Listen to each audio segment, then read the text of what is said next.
Neuroconciencia, de Fundación AISE.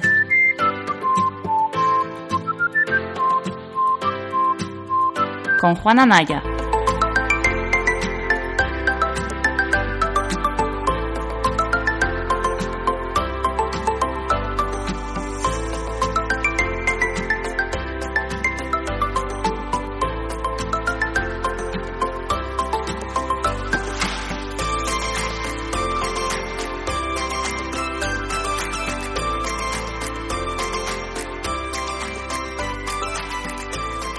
Bienvenida un miércoles más, hoy ya miércoles 7 de julio de 2021 al capítulo número 11 de Neurofisio Club, la sala semanal del Club Neurofisioterapia en Clubhouse. El tiempo pasa volando, siempre lo digo, y parece que fue ayer cuando empezamos a hacer esta sala, pero a lo tonto, llevamos ya 13 capítulos en el podcast y vamos a por el 14, que sería este, ¿no? Tenemos 13 capítulos porque tenemos 11 de Neurofisio Club semanal y luego tenemos otros 2 capítulos extra de Neurofisio UPO. Entonces, estamos ya en pleno verano, las salas pues están bastante vacías, pero bueno, a nosotros al final nos da igual porque venimos aquí a hablar de cosillas que nos interesan y al final pues este tipo de actividades también son una excusa pues para repasar conceptos y para obligarnos a leer y a tratar pues esos temas que nos resultan interesantes. Daros las gracias sobre todo a toda la gente que nos escucha en los podcasts, en el diferido, como todas las semanas, siempre lo primero que hago es eso, pues porque estamos teniendo un feedback estupendo. Es verdad que estamos muy bien posicionados en el ranking, tanto en iVoox como en el resto de plataformas de podcasting y bueno, y yo pues solo puedo acordarme de todos los mensajes tan chulos que me enviáis todas las semanas por las redes sociales y bueno, y la verdad que es bonito en cierta forma pues saber que la gente nos escucha y que nos lleváis en la radio en el coche, que nos ponen el otro día me decía una alumna de Málaga pues que su tutora le ponía el podcast en los descansos mientras desayunaban y lo comentaban, en fin, pues todo ese tipo de cosas que al final pues la verdad que son bonitas. El tema de hoy es un tema complejo. Ahora mismo estamos mi compañero Manuel y yo aquí arriba solos, pero bueno, toda la gente que está ahí abajo, Dani, Mariano, Isabel, Ana, estáis invitados a uniros arriba cuando queráis. Y ya os digo, el tema es conciencia, desórdenes de conciencia relacionados con daño cerebral adquirido. En principio vamos a hacer, yo no creo que nos dé tiempo esta tarde porque siempre nos enrollamos más de la cuenta, pero vamos a hacer una revisión de un artículo de Giacchino que es muy importante en este campo. Es un artículo de 2014 que se publicó en Nature, en las reviews de Neurology. Y luego tenemos también otros 2 artículos, uno de Salvatore Calabrò, que tiene que ver con el dolor en estado de mínima respuesta, que es un artículo muy de ahora, porque prácticamente está publicado en marzo de 2021, y un artículo de Bauer que también es muy moderno, es un artículo que también se ha publicado en enero de 2021, que hace también una revisión, como una actualización sobre lo que ya Giacchino en su review fue presentando. Entonces, yo creo que a lo largo de la tarde pues nos va a dar tiempo básicamente a iniciarnos un poco, como estamos haciendo en toda esta primera temporada de la sala, iniciarnos en conceptos básicos y luego posiblemente pues habrá que desarrollar el tema en próximos capítulos. Sobre todo porque el tema de desórdenes de conciencia es un tema muy profundo, es muy interesante, hay muchísimas sombras todavía y quizás sea la frontera más apasionante y más compleja de la neurociencia actual y sea como la última gran frontera en la que todavía miramos casi como se mira un pozo, ¿no? Miramos ahí, vemos el abismo y no sabemos interpretar. Entonces, pues, tened en cuenta también que el tema es denso, pero que yo creo que puede ser súper interesante, porque al final, pues, nos dice mucho de quiénes somos y también tiene unas implicaciones éticas y unas implicaciones sobre el cuidado de las personas con este tipo de desórdenes, sobre la evolución, sobre muchas cosas que es verdad que vamos a intentar ir tratando poco a poco y que esperamos que os resulte muy interesante. A mí es un tema que de verdad que me encanta y que me parece súper importante, ya no solo para el profesional de neurofisioterapia, sino para cualquier profesional que trabaje con personas que puedan sufrir accidentes graves, aunque luego hablaremos un poco de la etiología y no todas son traumáticas ni mucho menos, y que puedan entrar en algunos de estos trastornos de conciencia. Así que bueno, voy a saludar a Manuel, que es el único que está arriba ahora. Manuel, ¿qué tal? Buenas tardes.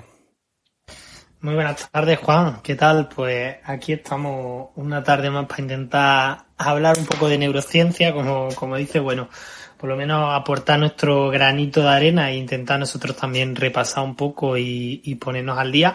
Y nada, este tema la verdad es que es bastante interesante. Es un tema muy transdisciplinar porque yo creo que prácticamente casi todos los profesionales de neurorehabilitación y de neurociencia clínica pues al final se pueden ver involucrados en el tratamiento de este tipo de pacientes, y creo que por lo menos tener unos conceptos teóricos claros, aunque como bien comentas en otro capítulo, una profundización o un poco más aplicado, pero bueno, creo que es importante aprender estos conceptos básicos, estas clasificaciones básicas, las etiologías, un poco para tener una base sobre la que hablar de estos estados. Bien, pues si os parece, vamos a empezar por el principio, ¿no? Como se suele decir. Lo primero que creo que es interesante, y ya os digo, los de abajo pues podéis levantar la mano en cualquier momento, como siempre, ¿vale? Yo es que respeto mucho a la gente que está escuchando, pues porque muchos estaréis en modo radio, ¿no? Y no quiero molestaros. Pero creo que lo primero que tenemos que empezar a tratar es qué es la consciencia, qué diferencia hay con la conciencia, que muchas veces se utilizan de forma, pues eso, diferente, casi como si fueran sinónimos. Lo primero que quiero deciros es que realmente en España, porque este podcast también se escucha mucho en Sudamérica, por ejemplo, en otros países en los que se habla también español, en España es verdad que cada vez tendemos más a utilizar los términos conciencia y consciencia pues de una forma casi indiferenciada, como si fueran sinónimos. Sin embargo, yo sí creo que incluso la propia Real Academia Española ya lo recomienda, y creo que sí los profesionales tenemos que ser un poquillo más finos a la hora de utilizar los términos. La diferencia principal entre conciencia y consciencia, desde el punto de vista así muy resumido, es que cuando hablamos de conciencia, el término conciencia sin la S tiene un carácter como más ético, ¿no? Por ejemplo, cuando nosotros hablamos de neuroconciencia solidaria, que es el nombre del podcast que tenemos, o el nombre de los ciclos de conferencias que hacemos todas las primaveras en la Fundación, pues jugamos un poco con eso, ¿no? Con ese doble sentido de neuroconciencia, porque es neuroconciencia y neuroconciencia solidaria, ¿no? Entonces, esa conciencia tiene un componente más ético, un componente de valores, un componente moral también, ¿no? Es un componente como más de tener conciencia, no es tener consciencia. Tener conciencia es como portarse bien o portarse mal, ¿me entendéis? Tiene un componente mucho más de valoración, de juicio sobre el matiz moral o ético que tiene alguno de nuestros actos, ¿no? Entonces, ese término se utiliza principalmente con esa connotación. Sin embargo, la consciencia, con esa S, ya se refiere más a un tipo de conocimiento que es un tipo de conocimiento muy amplio, un tipo de conocimiento que es autorreferido y que es, ya os digo, la última frontera de la neurociencia hoy en día. No tenemos ni idea de qué es la conciencia y solo tenemos muy poquitas cosas claras sobre ella. Una de las cosas claras que tenemos sobre la conciencia es que es un estado emergente. Es decir, emergente, ¿qué quiere decir? Que aparece, que necesita de un sustrato anatómico, pero que su funcionamiento no se puede explicar solo refiriéndose al sustrato anatómico. Es decir, la conciencia es algo como que aparece por arte de magia, podríamos decir, aunque no sea por arte de magia, pero que no es la suma de las partes, es decir, no es la suma de las activaciones cerebrales, ni troncoencefálicas, ni del cuerpo, ni de periférico, es decir, necesita, sabemos hoy en día, de ese sustrato anatómico, pero es como que a partir de ahí emerge una nueva cualidad que nosotros denominamos consciencia. Y esa conciencia, si la utilizamos, pues en nuestro día a día, ¿no? Cuando nosotros decimos, si una persona está consciente, pues estar consciente es estar despierto de alguna manera, ¿no? Es como no estar con la conciencia perdida, ¿vale? Fijaros, todos estos juegos de palabras al final son muy interesantes, porque al final nosotros utilizamos mucho la conciencia como el despierto, el estar despierto, preparado para que te llegue información de alguna forma, ¿no? Ya os digo, no hay ninguna definición operativa, sabemos que es una propiedad emergente, sabemos que no es limitada, es decir, que es un continuo, que no existe la conciencia o la no conciencia, sino que hay muchos niveles que van variando en complejidad. Uno no está consciente o no está consciente. Hay distintos niveles de conciencia. Entonces, por ejemplo, yo cuando estoy soñando, en fase REM, tengo un nivel de conciencia distinto que cuando estoy caminando por la calle para ir al trabajo. Pero no quiere decir que en un caso esté consciente y en el otro no esté consciente. O que en un caso sea consciente o no sea consciente. Fijaros que aquí utilizamos el ser y el estar de una forma también distinta. Por eso este término es tan bonito, es tan sugerente, y al final muchos autores también llaman la atención como para definir la conciencia tenemos que entrar sí o sí en una tautología. Una tautología es como una revuelta en la que al final te estoy diciendo lo mismo que te defino utilizando el término que estoy definiendo, ¿no? Porque es como, ¿qué es la conciencia? Pues la conciencia es la capacidad de tener información sobre el rato y ser consciente. Y es como, ya, pero Juan, hijo mío, me estás utilizando términos que al final como que están dando la vuelta, pero me estás contando lo mismo. Pues efectivamente, es algo tan complejo, es tan maravilloso, tan mágico desde ese punto de vista, que no tenemos palabras para definirlas plenamente. Por ejemplo, Giacchino, sobre esta capacidad emergente, continua, que no es un sí o no, sino que es como distintos grados de complejidad que por anidamiento van apareciendo según los grados de libertad que yo puedo ir manejando en el manejo de esa información, ¿no?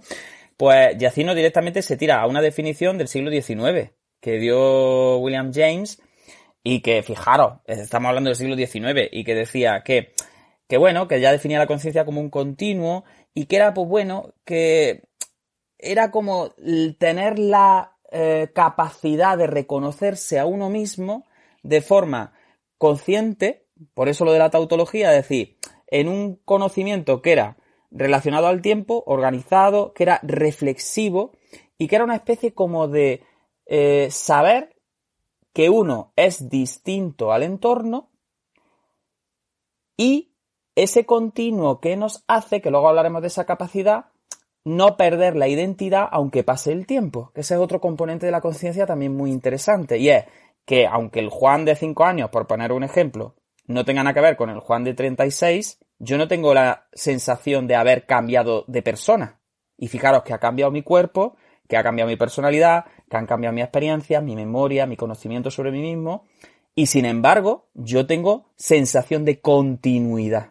Sensación de que yo soy la misma persona que cuando tenía 6 años. Lo que pasa es que soy distinto, pero no soy otro. Fijaros qué cosa tan elaborada, ¿no? Qué capacidad de nuestro sistema nervioso para que emerja esto que es tan reflexivo, que está tan organizado y que es como una experiencia de una complejidad y una cualidad muy, muy, muy brutal.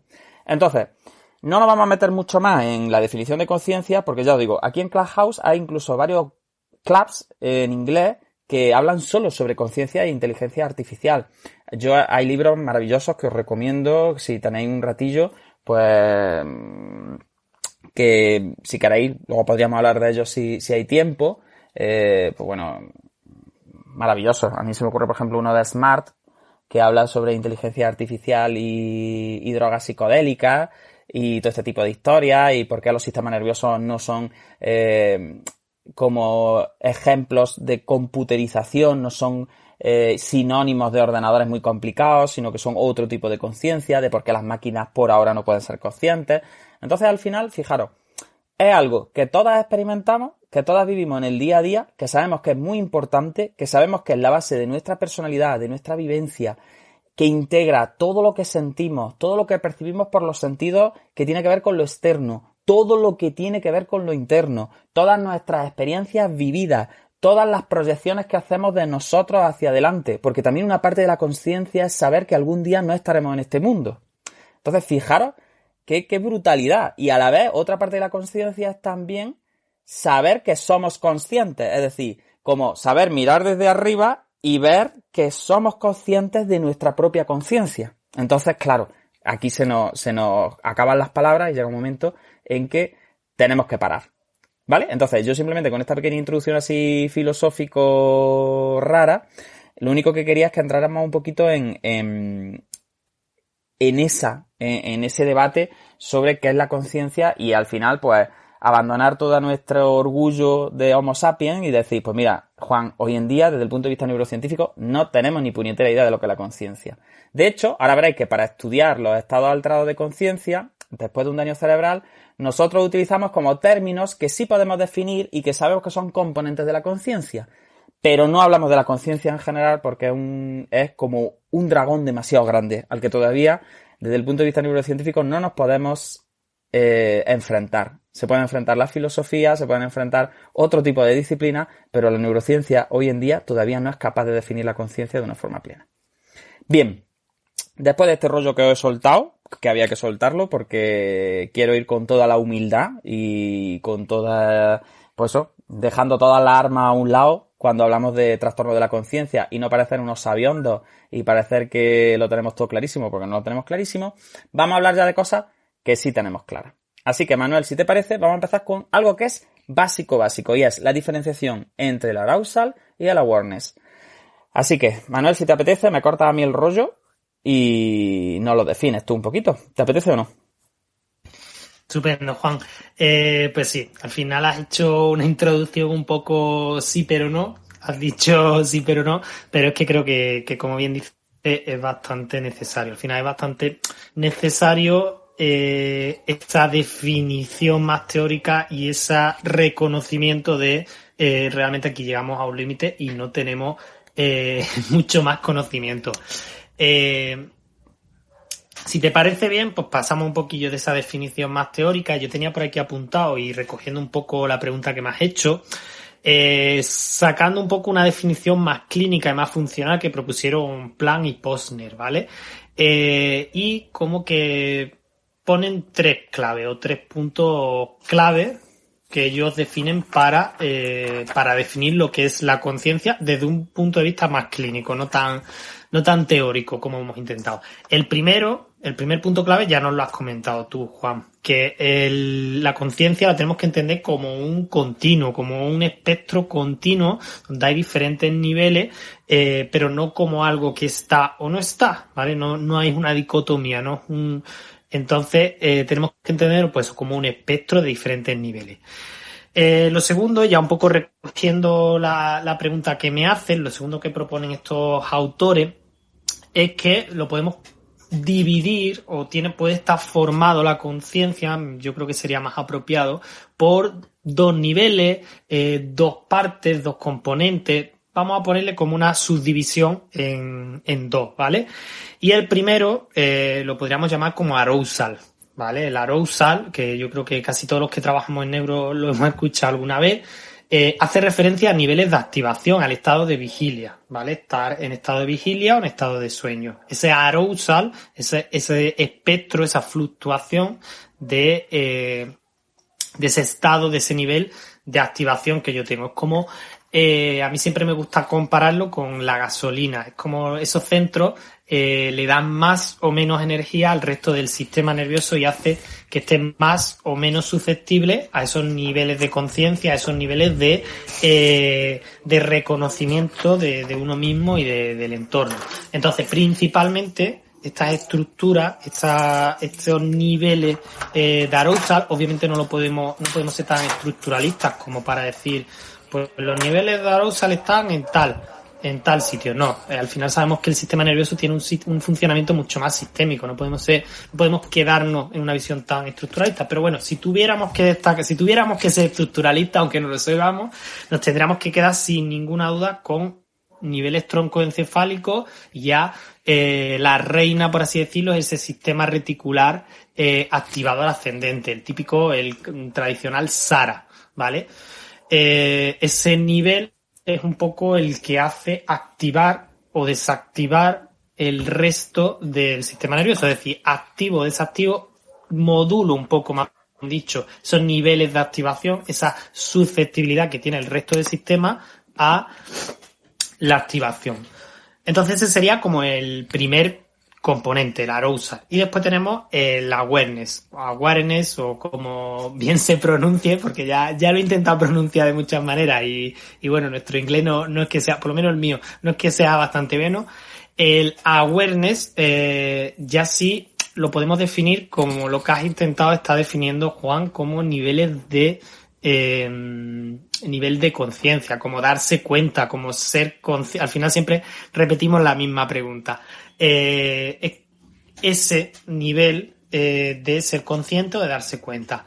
Y si quisiéramos ser estructuralistas de nuevo, intentar darle una estructura, obviamente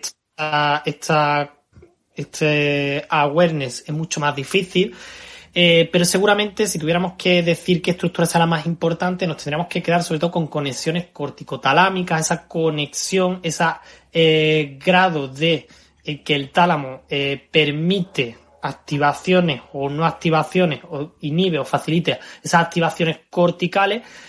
Seguramente esté ahí un poco la clave, porque ahora vamos a hablar un poco de qué son los estados alterados de conciencia, y vamos a ver que principalmente se debe a daños directos o indirectos, es decir, daños directos en estas estructuras o daños indirectos, me refiero a desaferentaciones por daño en las conexiones entre estas estructuras. Entonces, si nos tuviéramos que quedar con estructuras importantes en conciencia, nos tendríamos que quedar con ese SARA, con ese sistema reticular activador ascendente, principalmente para el tema de arousal, y para el tema de awareness, pues seguramente nos tengamos que quedar con conexiones talámicas y corticales, ¿vale? Obviamente me estoy dejando aquí muchísimas cosas, me estoy dejando a ganglios basales, hipotálamo, límbico, mil de estructuras, ¿vale? Que cualquiera que lo escuche se puede llevar la mano a la cabeza, pero estamos intentando ser pragmáticos. Y el último punto clave que nos ponía Plum y Posner era que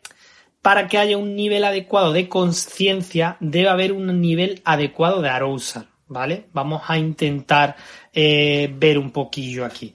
Es decir, tú necesitas un nivel de activación básico, unos niveles de arousal básico para que se dé esa conciencia. Si no tienes un adecuado nivel de activación, pues no se puede emerger esa propiedad que nos ha comentado Juan, que es el awareness, que es la conciencia.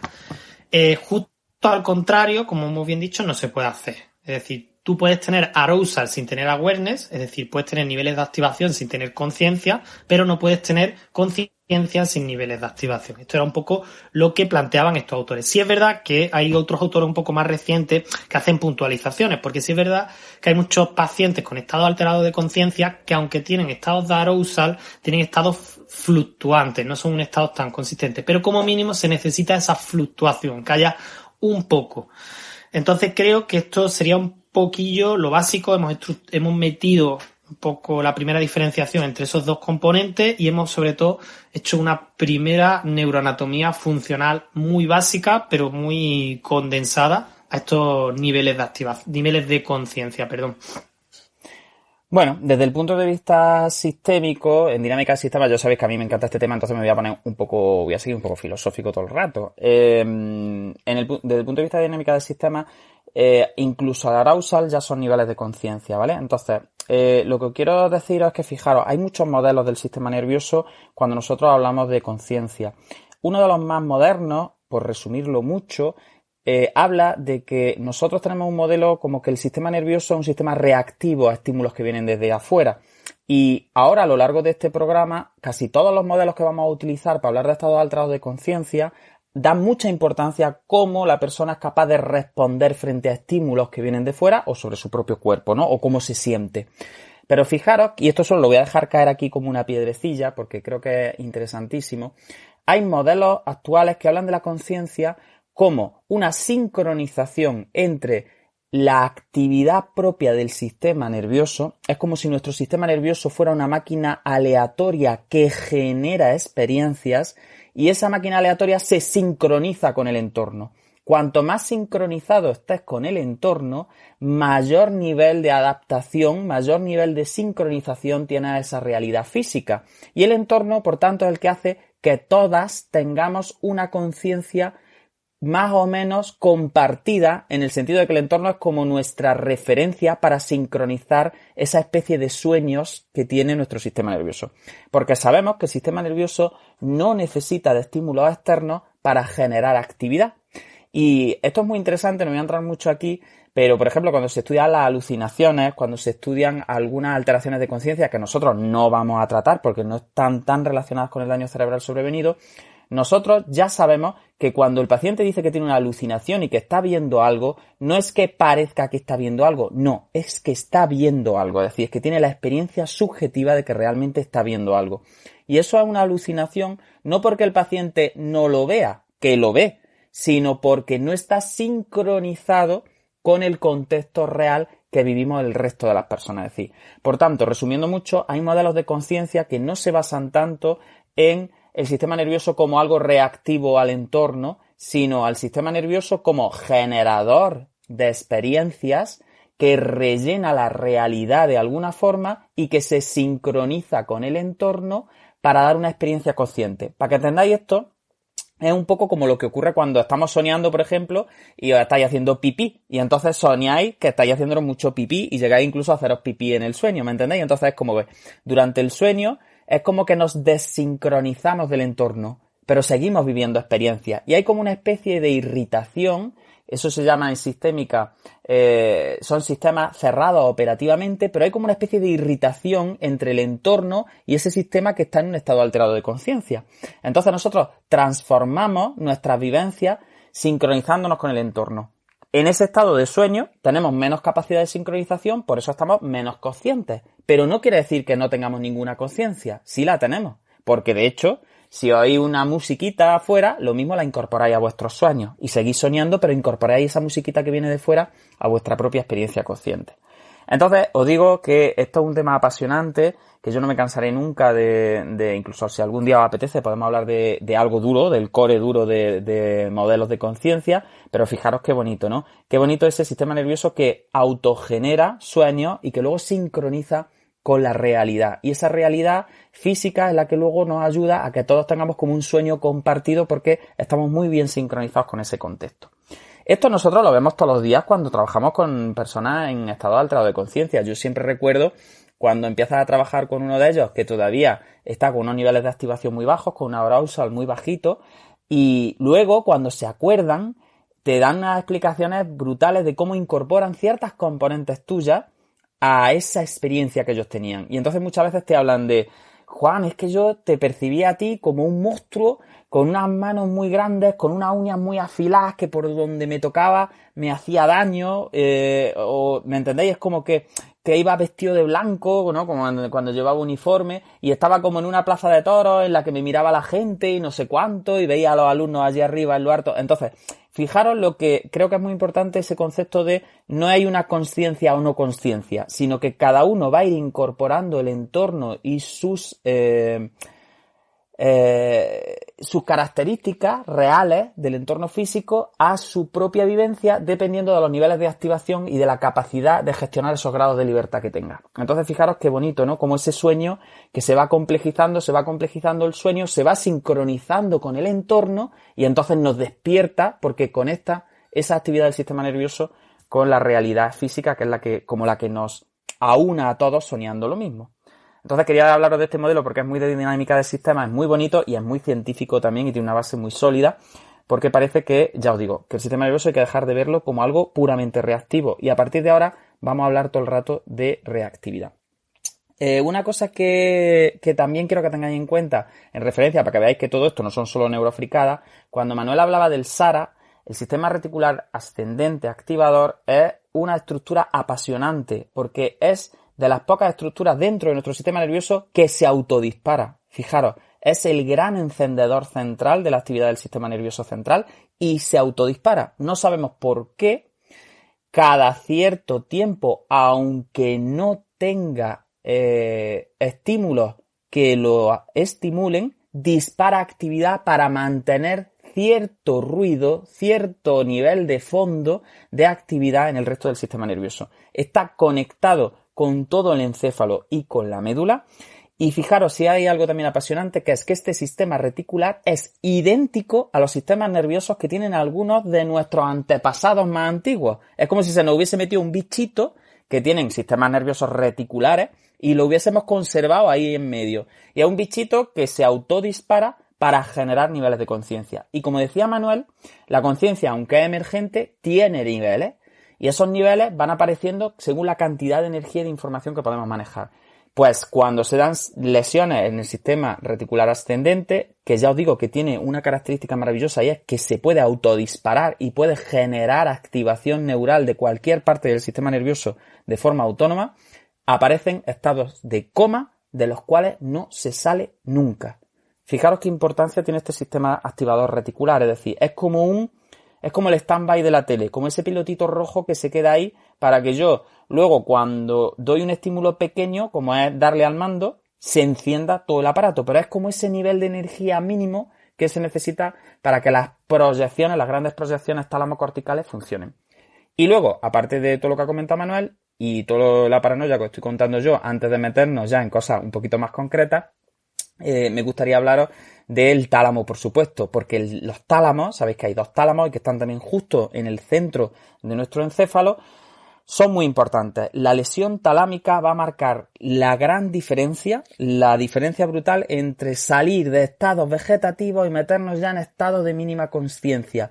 Por eso se dice muchas veces que el tálamo es como la puerta de la consciencia, porque si los tálamos se dañan de forma bilateral, puede haber arousal porque el sistema reticular siga funcionando y mandando estímulos hacia arriba al límbico, pero es como que se cierra la puerta a la corteza, que es la que vuelve consciente al yo, al que permite al yo ser consciente de los estímulos que está percibiendo. Porque una cosa muy importante cuando hablemos de conciencia es que nunca jamás confundáis al yo con el sistema nervioso. El yo es una propiedad emergente de la conciencia. Juan no es el cerebro de Juan, ni la médula de Juan, ni el cuerpo de Juan. Juan es una cosa que sale de ahí, que no sabemos cómo, que depende del cuerpo de Juan, evidentemente, pero que no es la suma de las actividades nerviosas que se están viendo. Por tanto, dato importante, para que Juan sea consciente, es necesario que las activaciones lleguen hasta la corteza cerebral, principalmente hasta áreas frontales y muy cercanas al polo frontal. Pero eso no quiere decir que si no suben ahí, yo no tenga cierto grado de conciencia. Y luego lo veremos cuando hablemos del dolor. Por tanto, yo creo que es un tema, ya os digo, apasionante y que, si te parece, Manuel, pues podemos empezar ya directamente a hablar de la clasificación de estados alterados de conciencia que nos propone Giacino y que creo que es, pues bueno, muy útil porque podemos ir hablando como de características que luego en clínica vamos a ver y cómo saber si una persona sale de un estado y entra a otro. Porque esto es una cosa que tenéis también que tener en cuenta. Las personas con lesiones cerebrales gordas pasan por varios estados, es decir, no se quedan siempre en el mismo, no se quedan estacionarios toda la vida normalmente, salvo, ya os digo, que haya lesiones reticulares muy gordas. Entonces, es muy importante que el clínico sepa diferenciar qué signos van ya como dándonos idea de que la persona está pasando por ese tránsito desde el coma, que sería el estado más grave, con menos activación, hasta pues un síndrome que sea un síndrome puramente motórico y que no tenga que ver directamente con alteraciones de conciencia. Así que, Manuel, si tienes ganas, empezamos por el coma. Vamos al lío. Sí, al final lo que bien comenta Juan, estos estados alterados de conciencia, pues se producen normalmente lesiones del sistema nervioso bastante extensas y bastante graves. Normalmente, o bien, como hemos dicho antes y recapitulando un poco, o bien porque dañen directamente esas zonas que están más relacionadas, que tienen más significación con arousal awareness, ya sea SARA, ya sea conexiones talámicas o ya sea estructuras muy extensas de lesiones hemisféricas. O bien también porque se dañen, se desaferenten diferentes zonas. Al final yo creo que el resultado, y como muy bien comenta Juan, ese salto de último de calidad nos la va a marcar esas conexiones entre el tálamo y la corteza. Entonces, normalmente lesiones a este nivel suelen provocar estos estados más permanentes. Etiología, hay muchísimos tipos de etiología que nos van a hacer estos daños tan extensos del sistema nervioso, pero si nos tuviéramos que quedar, normalmente pues son esos: traumáticas, isquémicas, hemorragias bastante profundas. Pero bueno, creo que si analizamos después el siguiente artículo vamos a poder entrar en todas ellas. Si nos quedamos en la neurofisiopatología básica, pues al final tenemos un daño extenso que nos va a dañar diferentes zonas, se va a producir una desaferentación como muy marcada. y al final eso nos va a disminuir la activación general del sistema nervioso y en concreto, si tuviéramos que decir una zona, ese tálamo y ese corteza, ¿vale? ¿Y qué es lo que pasa? Pues cuando ocurre de forma más o menos aguda ese estado alterado de conciencia, se establece un primer estado, ¿vale? Actualmente se llama coma, tradicionalmente se ha llamado el estado de estupor, ¿vale? ¿En qué se caracteriza estos estados? Pues muy fácil, vamos a explicarlo fácil.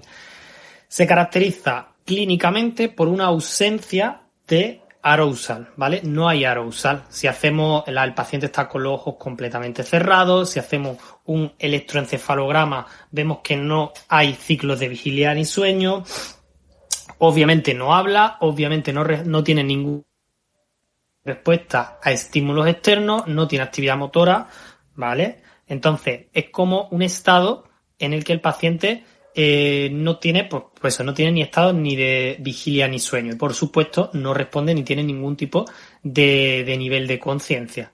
Este estado normalmente es un estado agudo y es autolimitado en el tiempo. Normalmente se transiciona, como bien ha comentado Juan, hacia otros estados, que ya veremos que en función de las características que tengan, pues evolucionar hasta un estado de mínima conciencia o un estado de vigilia sin respuesta, ¿vale? Pero ese sería como el primer caso clínico, la primera fase es el coma, ese estado agudo en el que no tenemos niveles de arousal, electroencefalograma sin ciclos de vigilia sueño, ojos cerrados, no actividad motora, no respuesta en torno, etc, etc.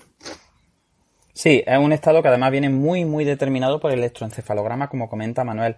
Ya sabéis, aunque sea hablar un poquito del sueño, que también algún día podemos hablar del sueño, porque si la conciencia es ya ciencia de frontera, neurociencia de frontera, pues ya si nos metemos en el sueño ocurre lo mismo. Todavía no tenemos ni puñetera idea de por qué soñamos ni por qué dormimos. Es una cosa que es maravillosa, ¿no? Se proponen muchas teorías. De hecho, en la Sociedad Española de Neurología hay un grupo que es el grupo de neurólogos especializados en trastornos del sueño, y yo siempre que he ido a sus conferencias y a sus cursos, pues es muy llamativo, ¿no? Que nos dicen, bueno, pues hay muchas teorías, está la teoría pues de la consolidación de la memoria, porque sabemos que hay que dormir para consolidar memoria, tenemos la teoría de la retirada de residuos, que sabemos que es necesario retirar los residuos mientras dormimos y que si no, no sé cuánto, sabemos que es tan importante como comer, sobre todo el sueño REM, porque si se priva de sueño llega un momento en que la persona entra directamente en sueño REM hasta sin dormir. Entonces, el estado de coma al final viene definido por esa falta de diferencia electroencefalográfica entre los ciclos de sueño y de vigilia. Como sabéis, el sueño tiene distintas fases, que no vamos a tratar ahora, pero hay una fase dentro del sueño que es muy interesante, que es la fase REM, la fase de Rapid Eye Movement, o también denominada sueño paradójico. ¿Y por qué se llama sueño paradójico esta fase? Que es la fase en la que principalmente parece que soñamos y que es una actividad que aparece a lo largo del sueño conforme más horas dormimos, en fases finales, en fin, no quiero entrar mucho. Pero sí se llama sueño paradójico porque las activaciones electroencefalográficas durante esa fase del sueño son muy, muy parecidas a la vigilia. Fijaros qué cosa tan curiosa, ¿no? Por eso los sueños se viven. Y por eso tiene que haber una desactivación de las vías motoras vulvares mientras estamos en esa fase del sueño. Fijaros aquí la importancia de la desactivación reticular, porque si no, haríamos con nuestro cuerpo lo que estamos soñando. Porque el cerebro está funcionando durante la fase REM como si estuviera despierto. Entonces, si yo sueño que estoy corriendo por no sé dónde, pues mi cuerpo correría. Entonces hay un momento durante el sueño en el que las conexiones córtico-espinales, a nivel vulvar, vuelvo a repetir, sufren una inhibición brutal y yo tengo una parálisis para evitar que mi cuerpo se mueva al ritmo de mis sueños, para que me entendáis, ¿no? Por eso hay mucha gente que tiene lo que se llama la llamada parálisis del sueño. Y en la parálisis del sueño lo que aparece es que mucha gente se despierta y tiene una sensación como de no poder moverse, se asustan mucho, una sensación de presencia extraña, y lo que ha pasado es que se han despertado, es decir, que ha subido el awareness en un momento en el que todavía esa actividad motora no había sido restaurada. Entonces la gente normalmente se despierta pegando un grito porque estaban como intentando gritar o intentando moverse y no podían. y se asustan mucho y muchas veces vienen y te consultan este tipo de cosas y es tan sencillo como decirle, pues no pasa nada, es una parálisis del sueño, no tiene ningún tipo de implicación, parece que no está relacionada con el desarrollo de ninguna enfermedad neurológica luego, y lo que ha pasado eso es que te has despertado antes de que se hubiesen restaurado esas conexiones motoras que evitan que tú salgas corriendo cuando estás soñando. De hecho, por ejemplo, si sois fan de los activity trackers, de las pulseras estas que miden el sueño y todo lo demás, de los anillos inteligentes y todo el rollo este que te cuentan si has estado en fase REM, no has estado en fase REM, no has dormido o no has dormido, todos se basan en lo mismo, se basan en que no te mueves cuando estás profundamente dormido, ¿vale? Entonces, es muy interesante que entendamos que el coma es un estado como de sueño continuo sin activación de vigilia. O sea, sería como un sueño profundo en el que no hay un patrón electroencefalográfico que varíe, no hay oscilación en esos patrones. Por tanto, pues como decía Manuel, tenemos los ojos cerrados, no hay ningún tipo de respuesta frente a estímulos externos y al final lo que tenemos aquí son daños reticulares, principalmente como os comentaba antes en el SARA. Cuanto mayores sean los daños reticulares, más tiempo permanecerá la persona en este estado de coma, que por suerte no es frecuente, ¿eh? Por suerte, como decía Manuel, es autolimitado y en cuanto pasa un poquito de tiempo, evoluciona hasta otro estado. Por tanto, tenemos el primero. Nathan, he visto que has levantado la mano, te voy a subir arriba porque no sé si al final es que te has equivocado o no, pero si quieres subir, sí, estás de speaker. ¿Qué tal, Nathan?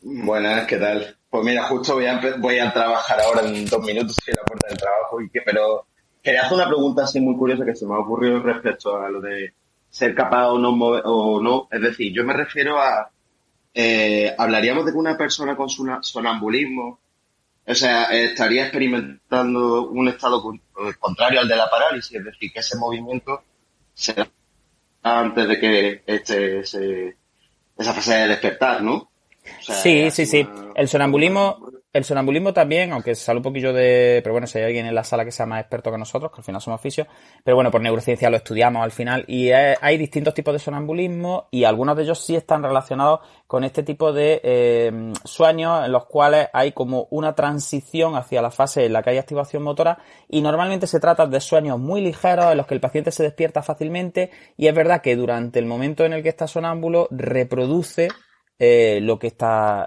soñando. Entonces tú ves que la persona pues está ahí haciendo una serie de gestos o está haciendo no sé cuánto porque está reproduciendo ese tipo de movimientos. Pero luego también hay otros tipos de sonambulismo en los que no se está haciendo lo que se sueña, sino que directamente el paciente pues deambula, se mueve o simplemente se sienta en la cama. ¿Me entendéis? Entonces, volvemos a lo mismo. No hay un todo o nada. Está desde la parálisis completa, que sería lo que se experimenta durante la fase REM fisiológica, hasta el momento de despertar completo con todas las capacidades motoras. Entonces, en esa transición hay un montón de estados que serían como bordes, como fronteras entre una y otra. Pero efectivamente, el sonambulismo sería una alteración en el sueño que tiene que ver también con los niveles de conciencia. De hecho, hay muchas alteraciones de conciencia que no se deben a daño cerebral. Por ejemplo, una persona que se drogue con psicodélica, pues tiene una alteración de la conciencia. Una persona que esté con un subidón de LSD o con cualquier tipo de alucinógeno, pues al final está en un estado alterado de conciencia. ¿Me entendéis? Así que al final, o incluso si habéis visto el documental My Stroke from Inside, en el que, no me acuerdo ahora del apellido de la doctora, pero vaya, lo podéis buscar en internet, My Stroke from Inside, en el que ella cuenta su experiencia con su ictus y cómo tuvo un ictus muy gordo en el hemisferio izquierdo y tocó todo su temporal izquierdo y entre otras cosas sufrió una afasia aguda que ella cuenta muy bien cómo no podía llamar por teléfono porque no entendía los números y cómo no podía hablar y tal. Pues claro, como el temporoparietal derecho está muy relacionado con el sentido de pertenencia, con lo holístico, con lo complejo, pues al final ella cuenta cómo para ella su ictus no fue algo aberrante, sino que ella se sentía como en completa unidad y comunión con el planeta y que parecía, o sea, tenía una sensación como de plenitud, una conciencia expandida, brutal, fruto de ese ictus que estaba sufriendo. De hecho, también son muy clásicas las experiencias marianas o las experiencias de ver a la Virgen o a los santos o a lo que sea en ciertos tipos de epilepsia del lóbulo temporal. Entonces, lo que os quiero decir es que nosotros vamos a hablar ahora, o estábamos hablando, por ejemplo, del coma, porque es uno por ejemplo, Yacino, pues habla de él, en daño cerebral, pero que estados alterados de conciencia hay muchísimos. De hecho, una borrachera es un estado alterado de conciencia, lo que pasa es que es muy poquito, es muy poquita alteración si la comparamos con otras cosas. Entonces, el sueño, ya os digo, algún día podemos invitar a algún neurofisiólogo o algún experto en sueño que nos hable de sueño, porque es maravilloso. De hecho, por ejemplo, hay alucinaciones que tienen que ver con el despertar o con el dormirse. Y tiene unos nombres muy graciosos, que luego los buscáis si queréis en internet, que yo no me atrevo nunca a decir porque son unos nombres ahí como muy, muy sonantes, que yo las estudié en psicología, y están referidas única y exclusivamente a ese momento como de umbral entre estar despierto y estar dormido. Fijaros que es que entre estar despierto y estar dormido no hay un golpe fuerte. Lo que pasa es que luego nosotros sí lo recordamos como si nos hubiesen dado un golpe en la cabeza y nos hubiésemos caído dormidos de golpe. Pero desde el estar despierto al estar dormido, nosotros vamos como transitando despacio, profundizando poco a poco en ese estado nuevo de conciencia. Pero no es, me duermo de golpe, ¿no? De hecho, incluso, fijaros que estos autores hablan de que en el arousal, al final también podríamos hablar de estado alterado de conciencia cuando a ti te ponen una anestesia, cuando te ponen cierto grado de sedación, es decir, cualquier cosa que tenga que ver con las conexiones talamocorticales y con el hecho de que el yo pierda capacidad de reconocimiento estimular, al final te va a generar una alteración de conciencia. ¿Vale? Entonces es muy interesante lo del sueño, el sonambulismo, las parálisis del sueño y todo eso, pues porque nos hablan también un poquillo de la conciencia. Ha entrado Yolanda, no sé si estará disponible o no. Yolanda, te saludamos. Si estás por ahí, por lo menos dinos hola. Estoy. Ah, estupendo. Digo, no vaya a ser que esté de oyente. Muy bien, pues estábamos hablando del coma y vamos a ir al estado vegetativo. Sí, si quieres, las alucinaciones que estabas comentando relacionadas con el sueño son las hipnagógicas e inapómpicas. Efectivamente, hipnagógica e inapómpica. Son nombres sí. Que vienen referidas en el libro de Alucinaciones de Oliver Sacks y hablan también de lo que estabais contando, de los estados alterados de conciencia muy relacionados con el uso de drogas. Así que lo bueno neurocientíficos es que se drogan mucho. Se drogan mucho para vivir lo que se siente, claro. Bastante.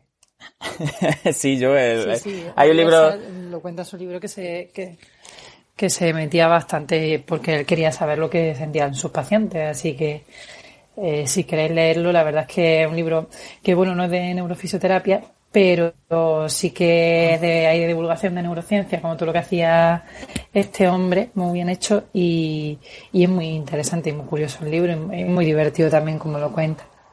Sí, de Andrew Smart también hay varios, hay uno que es From Zero to One o algo así.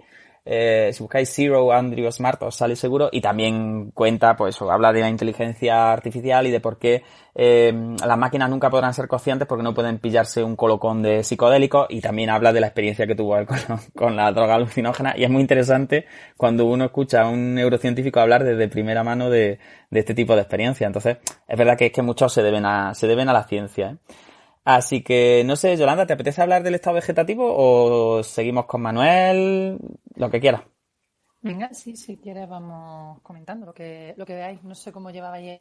Nada, habíamos comentado solo el coma. Estaba yo haciendo divagaciones filosóficas absurdas y aburridas sobre conciencia y el sistema reticular ascendente y el sueño y, en fin, todo este tipo de payatas que sabes que me gustan a mí. Pues, y habíamos definido solo el coma y vamos a entrar ahora en el estado vegetativo. Así que si quieres, pues échanos una mano y háblanos un poquito del estado vegetativo.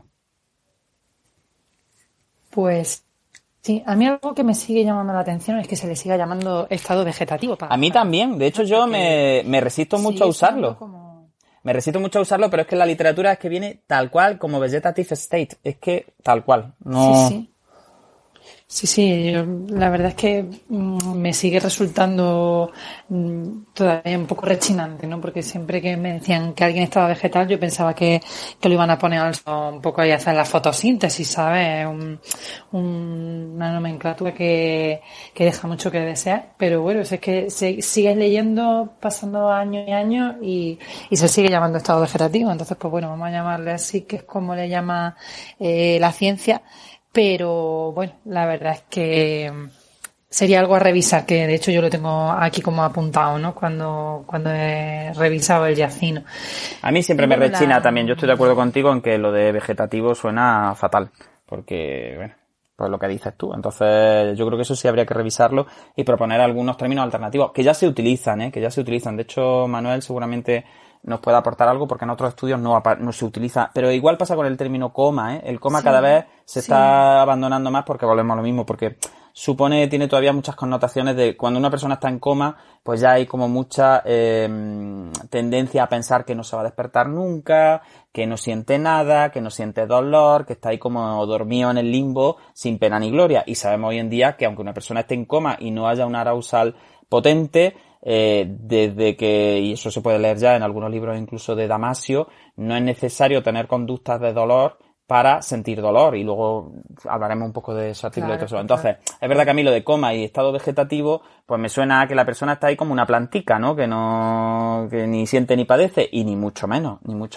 Así que bueno, ya está, al final el VS, pero que es verdad que yo coincido contigo en que es una patata de término. En otros sitios donde se lee, y ahora te damos paso, Manuel, yo lo he leído como estado de vigilia sin respuesta, que a mí me parece bastante más acertado, porque bueno, ahora cuando hablemos de las características, pues una de las características es precisamente que los ritmos de vigilia sueño, esa apertura de ojos aparece, pero sigue sin ser la persona capaz de responder a estímulos. Entonces, le damos paso a Manuel por si quiere añadir ahí algo que estaba viendo la voz, pero a mí la verdad es que el estado de vigilia sin respuesta me gusta más. Sí, precisamente era eso, que yo lo último que había leído y revisando un poquillo para el tema teórico que he tenido que escribir para un posgrado era que, si no recuerdo mal, lo que pasa es que ya aquí me puedo pillar un poquillo, creo que es el Giacchino, pero no el de 2014, sino el más actual, que ya comenta un poco esto de intentar quitar el término síndrome vegetativo por ese síndrome de vigilia sin respuesta. Lo llaman Responsive Wakefulness Syndrome, ¿vale? Que sería un poco el que ellos consideran un poco más adecuado. Sí es verdad que el estado vegetativo tiene, creo que, bastantes connotaciones peyorativas, como para, por lo menos, empezar a que esté más en desuso. Y la alternativa que yo había escuchado es lo que comenta Yolanda, síndrome de vigilia sin respuesta. Así que, si os parece bien a vosotros dos también, lo podemos llamar a partir de ahora nosotros síndrome de vigilia sin respuesta, y nos quitamos un poco ese término tan feo. Sí, totalmente. Vamos a hablar, porque al final cuando lo definen es la misma definición, pero cambia el nombre, y yo creo que las personas que están precisamente en esa situación se merecen el cambio de nombre, ¿no? Porque al final el lenguaje también hace que se trate o que se piense en la persona de una forma distinta, y como tú dices, a mí me parece también bastante peyorativo. Pero bueno, al final las características, si queréis, las comentamos, que son las mismas al final, porque lo que han hecho ha sido cambiarle el nombre. Quizá una forma interesante de entenderlo es como, que me imagino que lo habréis hablado, como al final la conciencia es un continuo y no hay un salto concreto o no hay fases en las que solo sean estancas, sino que es más bien como un gradiente. Entonces, dentro de este gradiente, lo que se marca para poder hablar de que una persona está en estado de vigilia sin respuesta es precisamente que empiece a ver, como estábamos hablando, esa apertura espontánea de los ojos. Ya la persona es capaz de tener los ojos abiertos durante las horas que normalmente estaríamos despiertos, y luego tiene los ojos cerrados y parece que duerme durante la noche y durante, pues, a lo mejor unas siestecillas a lo largo del día, pero sí que se empiezan a establecer ciclos de vigilia-sueño, aunque, bueno, luego más adelante en el artículo, por ejemplo, hablan de que en respuesta fisiológica quizás no haya tanta diferenciación entre estos estados, pero sí que empieza a haber como cierta aferencia desde los circuitos reticulares, de las zonas reticulares hacia las zonas más corticales, y empieza a haber ese arousal, ¿no? Del que habéis estado hablando. Ya empieza a haber como cierta capacidad de estar en conexión con el entorno, aunque vamos a ver que la respuesta pues es muy mínima. De hecho, algo que se suele valorar es si hay capacidad de comunicación, ¿no? Y se ha visto que no, que en la fase de momento, con las pruebas comportamentales que tenemos, no conseguimos establecer una comunicación con la persona que se encuentra en vigilia sin respuesta. Luego, algo que quizá también es interesante es que, ya os digo, aunque lo que marca que una persona pase de un estado de coma a este estado es esos periodos en los que está despierto, con los ojos abiertos y cerrados, puede haber presencia ya de un poco más de movimiento que había en el coma. Siempre se habla de movimientos involuntarios, de movimientos más de tipo reflejo, y no llega a haber seguimiento visual, aunque sí que puede haber movimientos de los ojos, pero esos movimientos no son consistentes en principio en seguir al objeto o a la persona que hay alrededor, y tampoco suele haber fijación visual. Quizás sería así como lo que más marca esta fase o esta componente, ¿no? Dentro del gradiente de estado alterado de conciencia.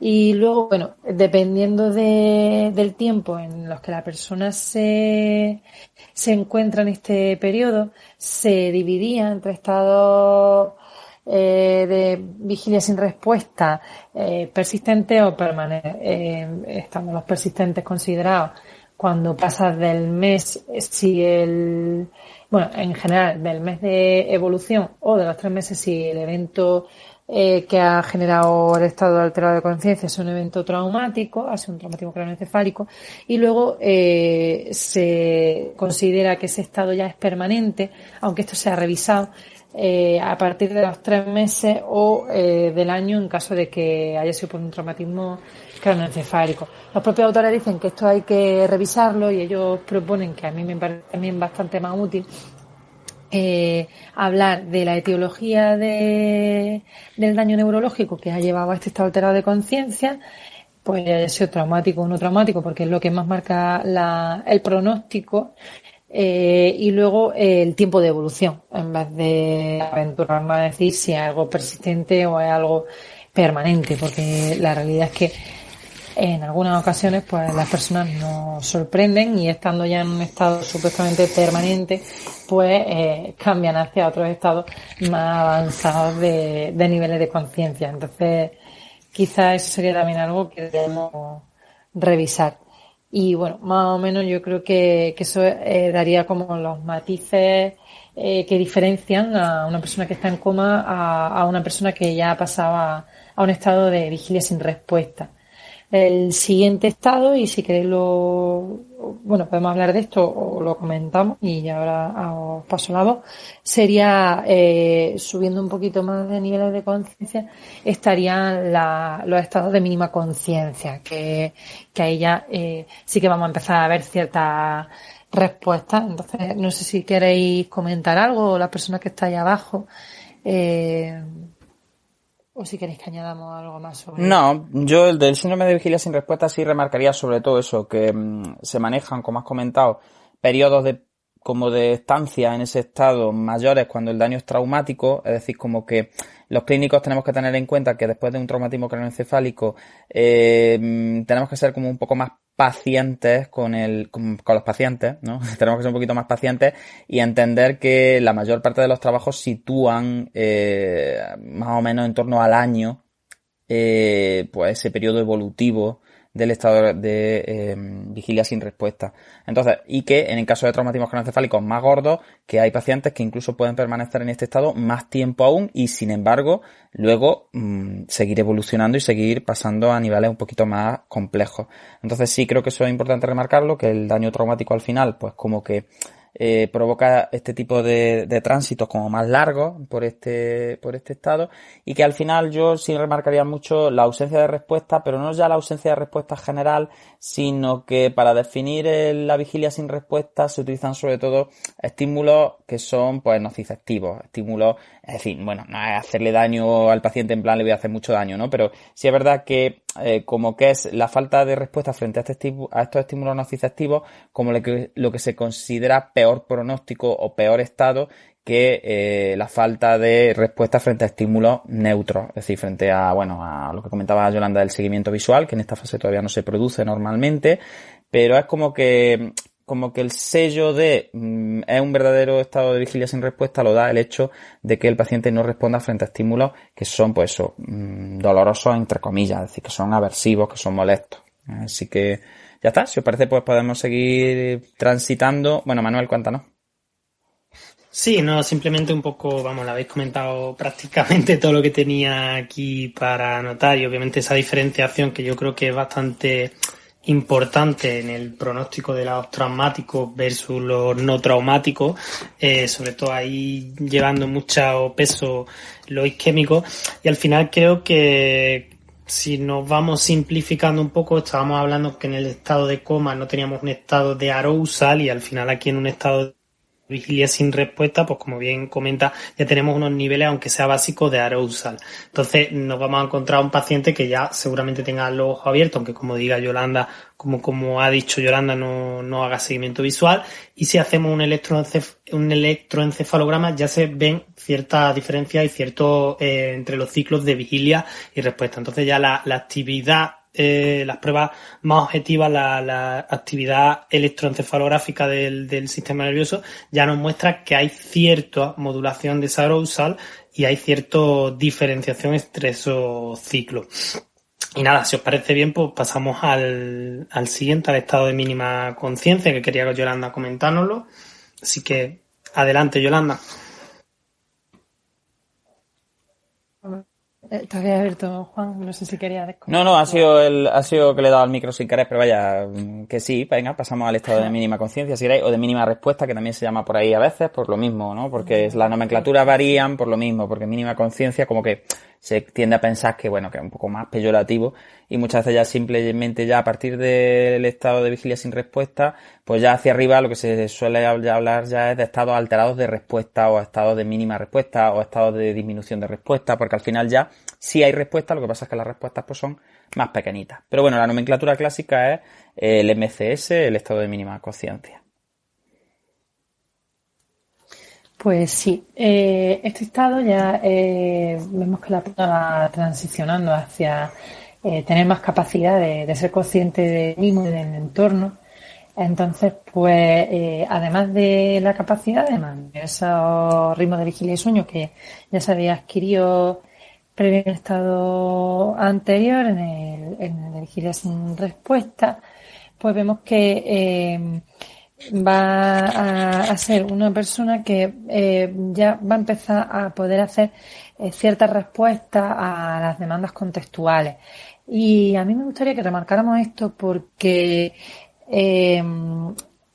quizá cuando lees sobre cómo se valora, encuentras que, bueno, pues que la persona ya puede hacer seguimiento visual, que puede reconocer objetos, a lo mejor visualmente, que es capaz de moverse ante un estímulo nociceptivo, pero que además podría manipular objetos, podría moverse más como consecuencia, más compleja, o sea, más secuencia motora más compleja. Y otra de las cosas que parece que aparece en este estado de mínima respuesta es que empieza a seguir órdenes de una forma no demasiado consistente, pero sí que hay momentos en los que la persona es capaz de seguir órdenes. Y a mí me gustaría quizás abrir aquí un poco el debate, una vez que ya hemos visto, pues, cuáles serían esas características que se suelen describir, porque algo que siempre genera mucha limitación en la valoración, y los propios autores luego también lo dicen más adelante, es pues que las personas que están en un estado de mínima conciencia al final, como la forma de valorar es la forma en la que la persona se comporta, pues como estamos viendo, ¿no? Pues como si sigue órdenes, si se las sigue de forma consciente o inconsistente, si es capaz de establecer cierta comunicación básica, como un sí y un no, de alguna forma, que es capaz de hacer seguimiento visual y demás. Pues a mí siempre se me presentaba la duda, y es que personas que tengan una parálisis muy potente o que tengan una alteración del lenguaje pues propia, ¿no? De una persona que ha pasado por un estado alterado de conciencia, por ejemplo, por un traumatismo craneoencefálico, probablemente tenga áreas de lesión suficientes como para tener un problema gordo de lenguaje o un problema gordo cognitivo o prásico. Entonces, al final, poco que se nos quedaban ahí un poco en el tintero, personas que a lo mejor no estaban respondiendo por otras alteraciones como las que estamos hablando, o imaginar una persona que después del autismo tenga una ceguera cortical, pues es imposible que haga un seguimiento visual o que haga un reconocimiento del objeto. Y bueno, pues además en el propio artículo hablaban de que un tanto por ciento bastante alto, entre el 30 y el 40% de las personas que estaban diagnosticadas de estados más bajitos de conciencia, luego se dan cuenta que tenían más conciencia, que el problema era pues que a lo mejor no se podían mover. Y de ahí también es interesante, que no sé si lo habéis estado comentando, pues hacer los diagnósticos diferenciales con el síndrome de Lockheed y con otras formas de funcionamiento del sistema nervioso, como pueden ser los mutismos acinéticos, en los que la persona es totalmente consciente del entorno, puede incluso tener una cognición relativamente preservada, pero el sistema no le permite lanzar la respuesta. Y además, como veo que ha subido Paula, pues si quieres, Paula, quizás podemos debatir un poco sobre esto, aprovechando que tú estás aquí, que manejas bastante más de estas cosillas. Pues mira, Paula, sí. Hola, buenas. Sí, bueno, no sé si se me escucha, hay un problemilla con los cascos y eso, pero bueno, yo creo que al final el estado de mínima conciencia, de mínima respuesta, creo que es una de esas circunstancias en las que se visualiza muy bien el problema que tenemos de que un cerebro y un sistema nervioso se expresa o a través del lenguaje o a través de movimiento, ¿no? Porque claro, es lo que tú decías. Parece que luego, cuando se conoce más a estas personas, pues te dicen que se enteraban de algo más, de lo que en ese momento ellas podían responder, o que a lo mejor en ese momento ellas no tenían la capacidad para emitir un tipo de respuesta concreta, pero sí que se estaban enterando. Pero efectivamente ahí tenemos el hándicap de que nos expresamos a través de esas herramientas que tenemos de lenguaje y de movimiento. Y es cierto que para que el sistema integre y sea capaz de expresar ese tipo de vías de comunicación, el cerebro necesita como generar de muchos mecanismos, ¿no?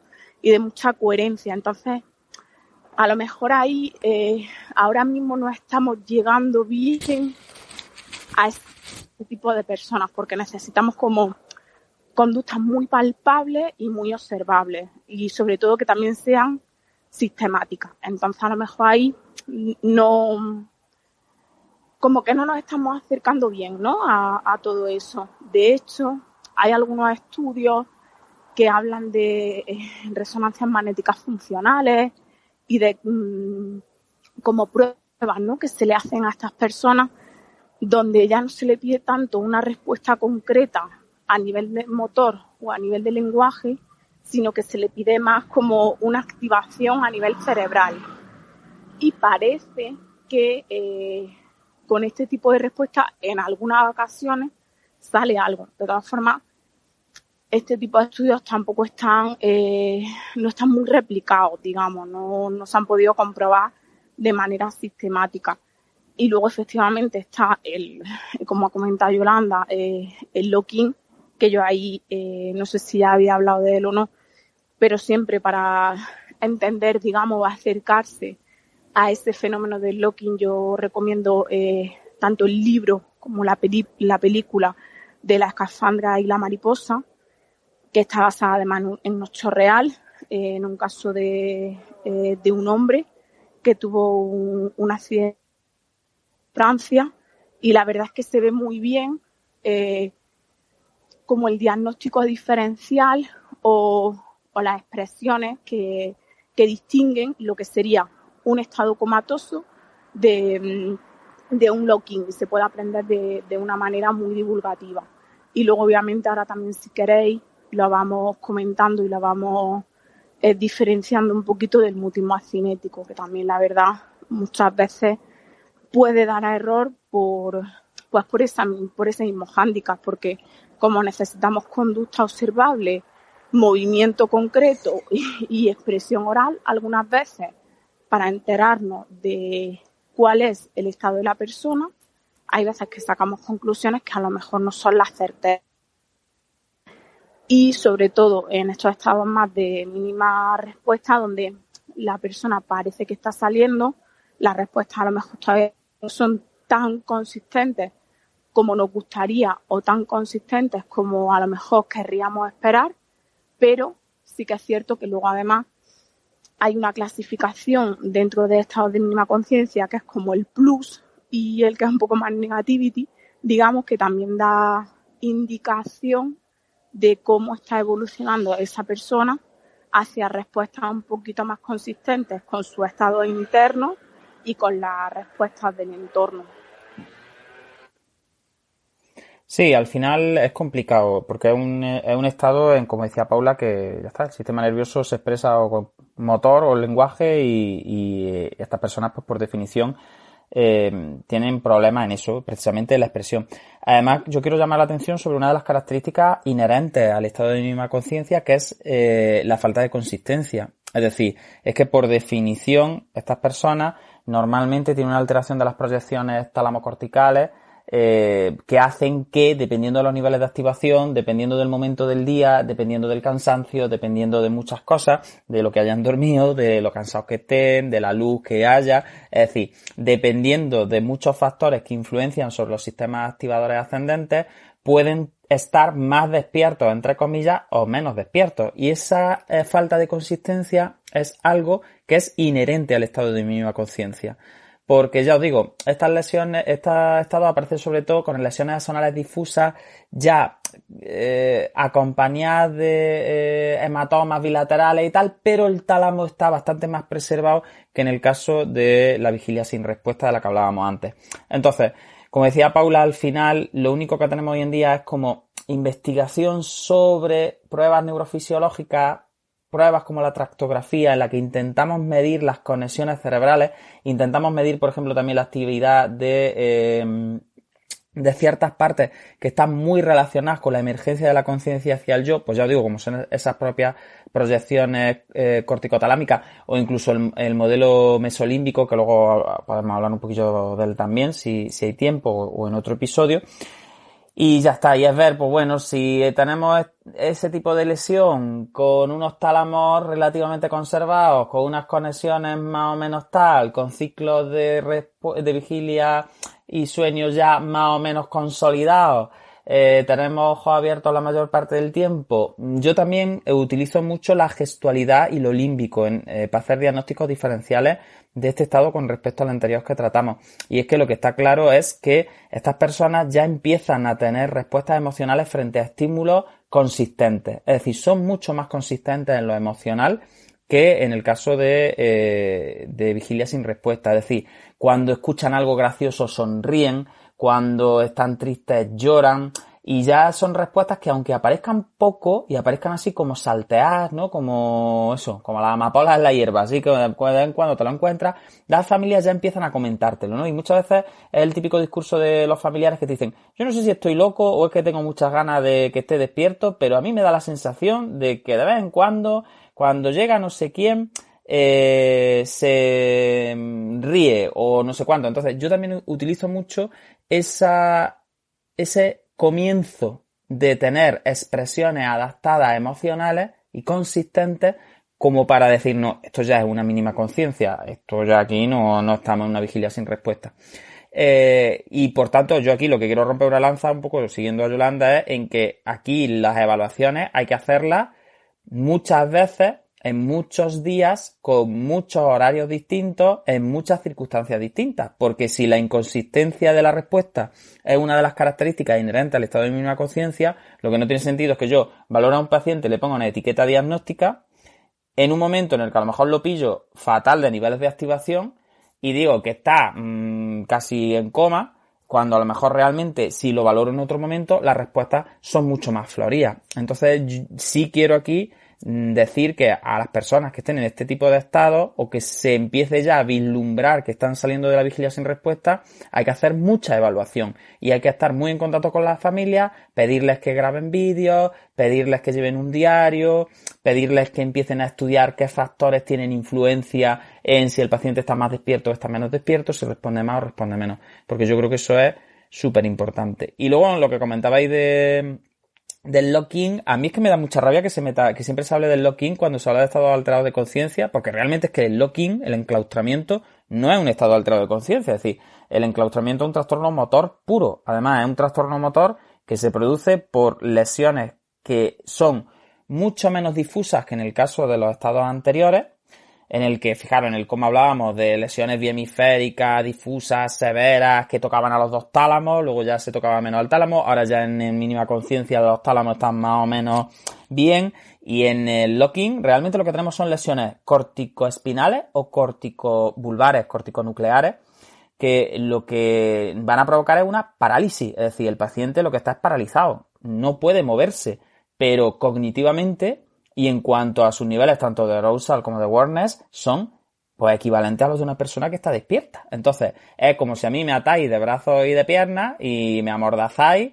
y me tenéis ahí, como decía muy bien Paula, ¿no? En la película y en el libro se ve muy bien, es un trastorno motor, pero ni un trastorno cognitivo, ni es que el paciente no sepa comunicarse porque tenga un trastorno de lenguaje, o es que el paciente no esté pendiente o tenga un trastorno sensitivo. Es un trastorno puramente motor. Es que normalmente lo único que queda así más libre es la mirada vertical, es decir, el movimiento vertical del ojo, y el parpadeo, porque sabemos que dependen ya de pares craneales que son tan altos que normalmente, y como tienen también bucles compensatorios, pues es más difícil que se alteren. Por ejemplo, ya sabéis que las enfermedades de motoneurona, una de las últimas cosas o de las cosas que casi siempre se respetan son también el parpadeo y la mirada vertical, pues por lo mismo. Entonces, en el caso del lock-in, es que ahí ya sí que clama al cielo, porque lo que tiene es una persona que está completamente consciente, que siente completamente, que tiene una sensibilidad perfectamente establecida, que cognitivamente está como tú y como yo, lo único que pasa es que está como en esa parálisis del sueño que comentábamos antes, es decir, está paralizado, está como si lo hubiesen amordazado y atado, pero esa persona está despierta, no tiene una alteración de la conciencia de ningún tipo, pero es que no tiene ni alteraciones cognitivas de ningún tipo, es un trastorno, vuelvo a repetir, puramente motor. Entonces, ahí sí hay que estar muy atento a que si tú ves, y fijaros, yo he visto, en toda mi vida profesional he visto dos lock-in. Y además hace ya algunos años, es verdad que últimamente, en los últimos años no he tenido contacto con este tipo de usuarios, pero la mirada del lock-in es muy característica, porque es la mirada de una persona que en los ojos muchas veces se le intuye de alguna manera el que te está mirando de una forma que no es la que te mira una persona con estado de mínima conciencia ni un síndrome de vigilia sin respuesta. Es decir, es una persona que mueve los ojos, que parpadea y que te mira como diciendo no me puedo mover, no te puedo hablar, no puedo mover la cabeza, no puedo hacerte gestos, pero estoy despierto, es decir, y me estoy enterando perfectamente de lo que me estás contando. Incluso a veces expresiones emocionales, el llanto, se les saltan las lágrimas en ciertos momentos. Entonces, todo eso es muy importante porque imaginaros lo que puede ser para una persona en ese estado que se le considere como un estado alterado de conciencia cuando no tiene ningún problema de conciencia, ¿vale? Entonces yo creo que en el lock-in, aunque aparezca siempre en estos temas y siempre se hable de él, porque además es muy curioso y es muy angustioso ponerse en el estado y en el pellejo de alguien que ha tenido un enclaustramiento, hay que remarcar todo el rato que no tiene nada que ver con un estado alterado de conciencia. Es decir, es que esta gente tiene un estado de conciencia mejor que una persona que se haya bebido 2 cervezas. Es decir, están plenamente conscientes y cognitivamente intactos en la gran mayoría de los casos.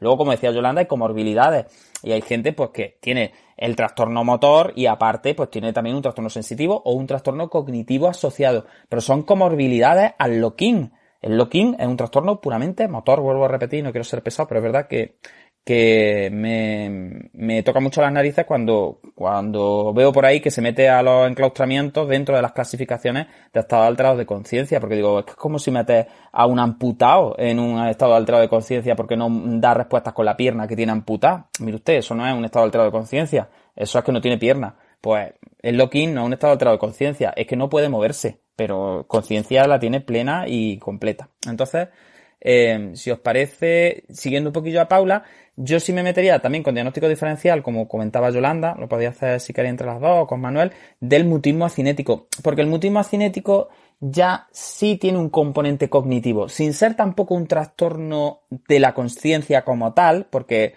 los mutismos acinéticos normalmente se dan por otro tipo de lesiones que tienen más que ver con las proyecciones entre mesofrontal, que luego podemos hablar de ellas, pero es verdad que sí suele haber como déficit ya de iniciativa, otros déficits más relacionados con la esfera cognitiva. Entonces también sería muy interesante ese diagnóstico diferencial con estados alterados de conciencia y con el propio enclaustramiento a la hora de hablar del mutismo cinético. Así que si queréis os dejo ahí tranquilas y desarrolláis el mutismo cinético, que también es súper interesante. Pues sí, además, añadiendo a lo que tú dices, Juan, yo creo que es muy importante entender esa diferencia entre la persona no te responde y la persona realmente no está siendo consciente de lo que está pasando alrededor, porque además luego eso marca mucho la forma de tratamiento y marca mucho incluso la forma de comportarse delante de la persona. Yo siempre cuando hablo con los alumnos les digo, ante ausencia de evidencia de si hay o no capacidad de enterarse el paciente, ¿no? De si el paciente está consciente o no, trátalo como si estuviera plenamente consciente, porque es como menos te va a equivocar y porque yo creo que al final eso también da más dignidad a la persona, ¿no? Que lo trates, pues como decíamos antes, como aquel que dice como si tuviera una plantita al lado, como a veces le explican a algunos familiares, y creo que eso es importante.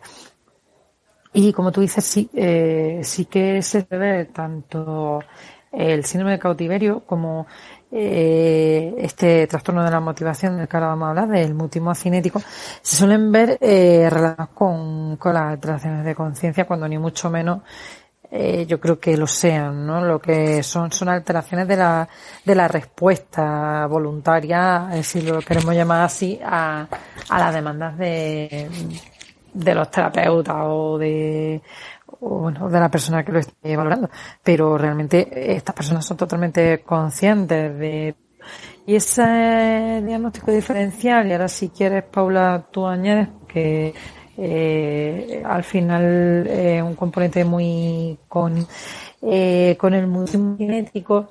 Yo creo que lo que marca que una persona esté en mutismo cinético, esté en este estado, viene a ser esa alteración, sobre todo de áreas anteriores del cíngulo, o esas proyecciones desde el cíngulo y de área límbica hacia el lóbulo frontal, que lo que hacen es que no permiten que la persona tenga una motivación, ¿no? No hay capacidad, no hay, o más bien está alterada, ¿no? Esa capacidad de iniciar tanto para cosas más autogeneradas como también hacia la orden. Sería algo también interesante hacer distinción entre los trastornos de motivación, que los que definen el mutismo cinético, los trastornos de iniciativa, que al final son trastornos prefrontales que cursan también con una sintomatología similar, pero que sí son más capaces de hacer el inicio del movimiento si el comando viene establecido desde fuera, aunque lo autogenerado también se ve dañado.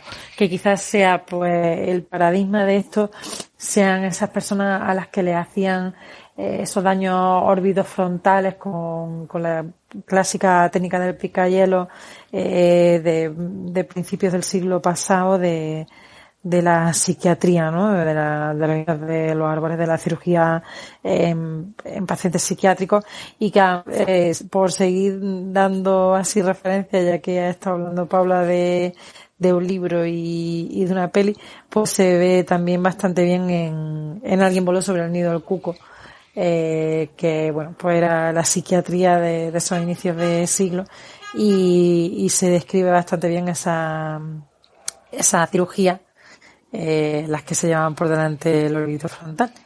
Así que, Paula, yo creo que esa sería la distinción así más básica, ¿no? Entre mutismo, trastorno de la iniciativa y trastorno de la conciencia.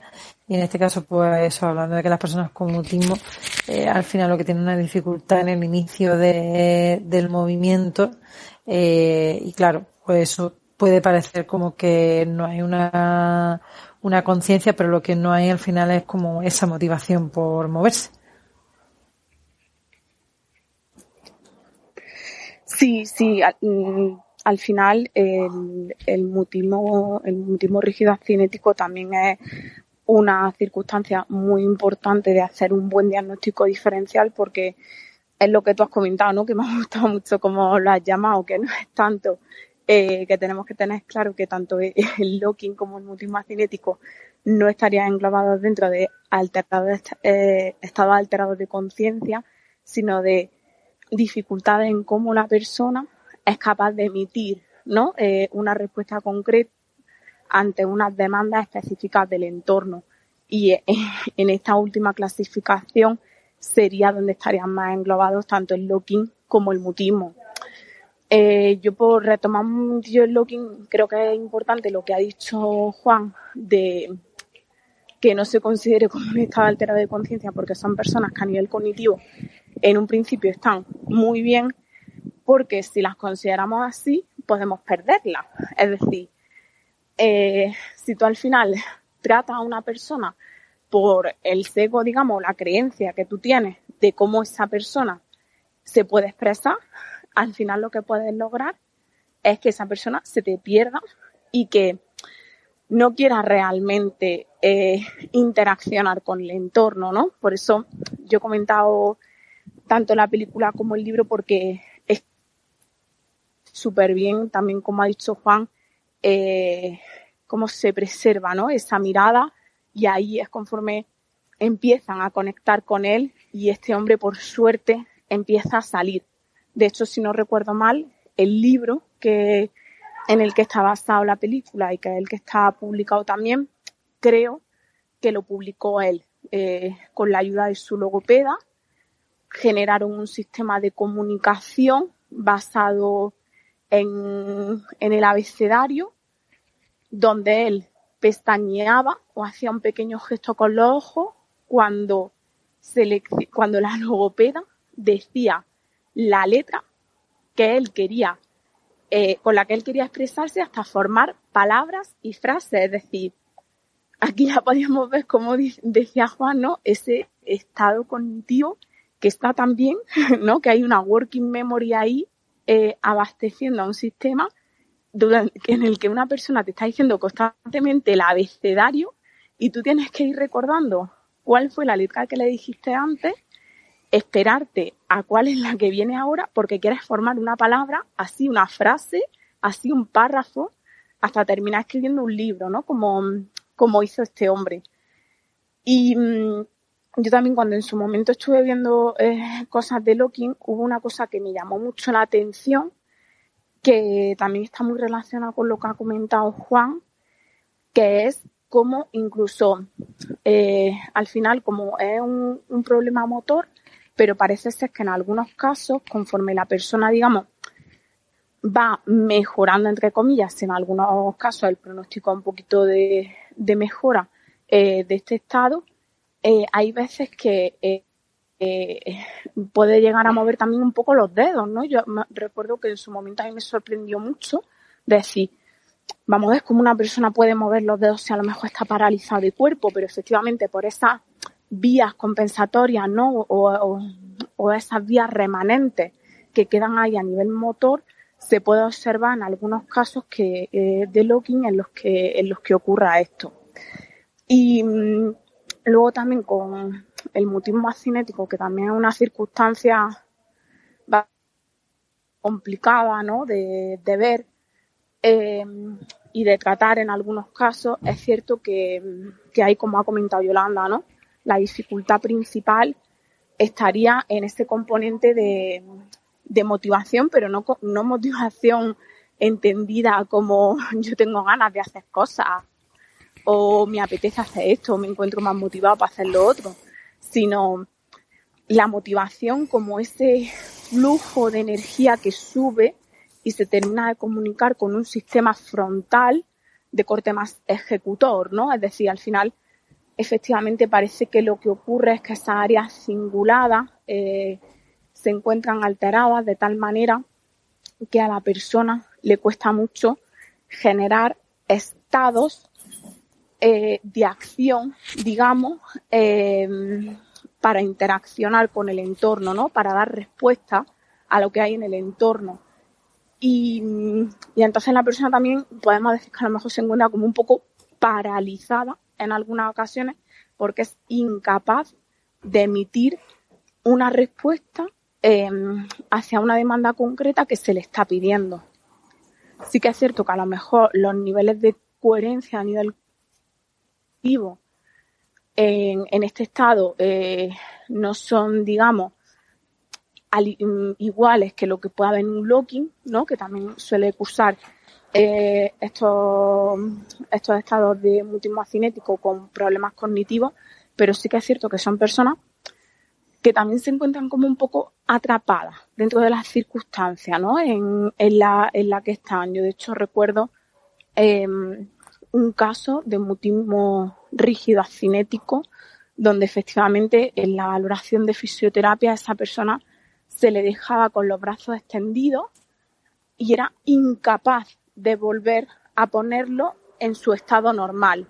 Y luego, si se le movía el brazo de otra forma, y a lo mejor se le bajaba un poquito, pero todavía estaba en diagonal, esa persona lo seguía dejando ahí y no podía producir, digamos, como, pues no sabría decir si esa carga de energía o ese flujo de inicio y de cambio de respuesta para poder, digamos, cambiar el estado en el que se encontraba.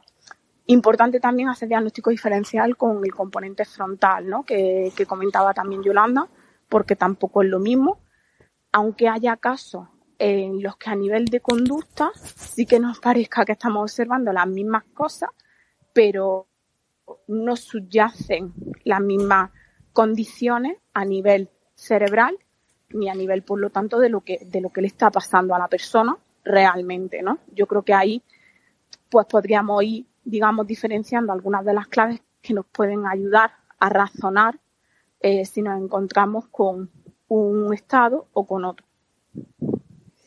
Muy bien, sí, yo me acuerdo perfectamente de la exploración que comentas y sé hasta en la camilla que estábamos y efectivamente es uno de los casos de mutismo cinético pues más bestias que yo he vivido como fisio, aunque he vivido bastante, ¿eh? El mutismo cinético es un cuadro con el que yo me he relacionado mucho.